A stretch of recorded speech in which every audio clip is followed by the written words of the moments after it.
Ciao, oggi vi faccio scoprire 3 dispositivi incredibili per realizzare musica generativa, organica e imprevedibile. Fanno parte del pack Inspired by Nature, incluso con Ableton Live Suite, una collezione di dispositivi di Packs for Live ispirati dalla natura e dalle leggi della fisica.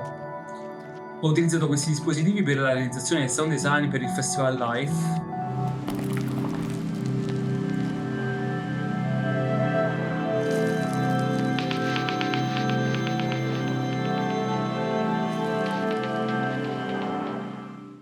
e anche per le esposizioni audio-video in collaborazione con Febo Catapano, Colore.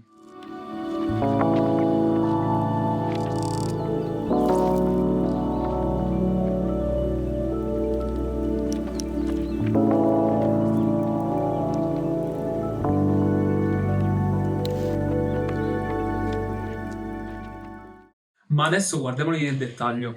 Ok, il primo strumento che voglio farvi vedere si chiama Bouncy Notes, che è un sequencer dove delle palline vengono fatte cadere per poi precipitare su un piano roll. Di fatto questo strumento può diventare generativo se utilizziamo la funzione auto, che renderà superfluo qualsiasi impulso MIDI. Comunque non c'è bisogno che io prema alcun un tasto con la mia tastiera. Quindi genererà automaticamente queste palline e la dinamica di generazione delle palline viene controllata dal parametro lifetime che stabilisce l'intervallo di tempo entro il quale vengono generate nuove palline, mentre quest'altro parametro è l'emivita, cioè per quanto tempo queste palline rimarranno in vita prima di dissiparsi. Possiamo stabilire le note che sono incluse all'interno del piano roll, quindi partiamo dalla scala, stabiliamo la tonica della scala, la prima nota iniziale e il numero di note che sono presenti che saranno presenti all'interno del piano roll. Credo che la cosa più interessante di questo dispositivo sia che emuli il modello fisico della gravità, e di questa gravità noi possiamo anche stabilire l'entità attraverso speed, che sarebbe la velocità di caduta delle particelle. Quindi se l'aumento, la velocità di caduta aumenterà. Poi abbiamo gravity e mass. Gravity determina l'intensità della gravità. Se la gravità aumenta, le palline rimbalzeranno con più difficoltà, o perlomeno faranno dei salti nel momento in cui rimbalzano inferiori rispetto a quanto lo farebbero con una gravità molto bassa. Guardate, qui rimbalzano come se fossero fatti di elio, non lo so.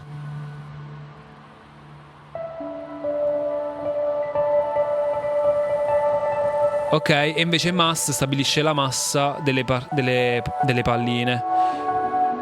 Più la massa è bassa, più le particelle rimbalzeranno. Più aumenta la massa, invece più faranno difficoltà a rimbalzare e applicheranno più inerzia. Poi abbiamo il numero di voci, possiamo anche aumentarlo e aumentiamo anche un po' la speed, la velocità. Facciamoli durare di meno.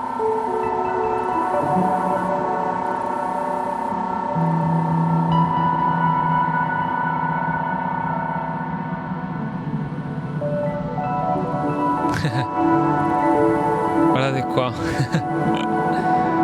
Bellissimo. Una pioggia di palline.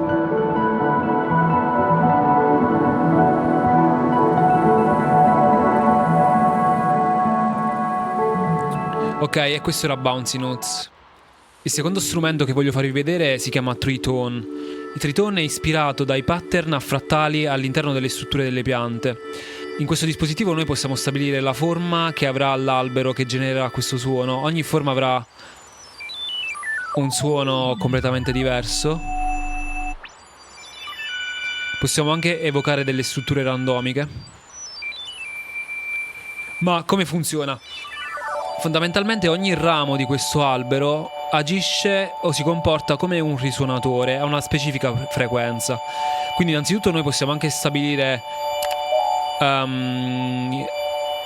una scala da attribuire a questo sistema di risuonatori, in modo tale che ciascuno di questi risuonatori farà una frequenza e quindi una nota controllata.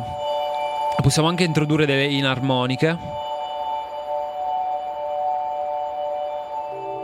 ma possiamo anche bypassare la scala e creare qualcosa di un po' più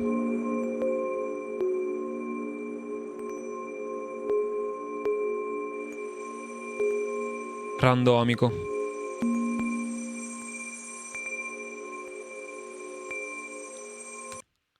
Ok, quindi noi possiamo anche nutrire la pianta fornendogli acqua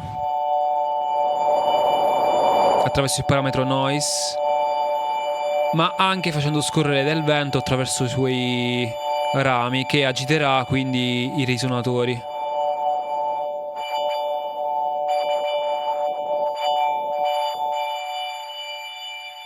Abbiamo anche un parametro di cutoff, ma credo la cosa più interessante di questo dispositivo sia questo parametro rain, che, come suggerisce il nome, determina la caduta di gocce d'acqua sui rami dell'albero e quindi sui risuonatori, facendoli vibrare in maniera diversa rispetto a quanto facevano prima e generando quindi delle melodie. Passiamo magari questo. Esatto.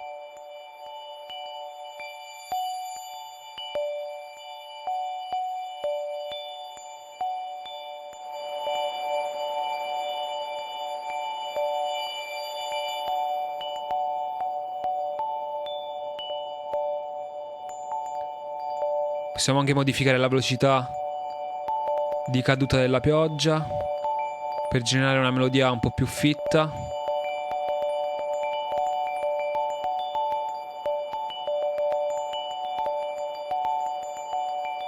Ma anche stabilire se le gocce d'acqua cadono più sui rami che generano frequenze acute o più su quei rami che generano frequenze più gravi.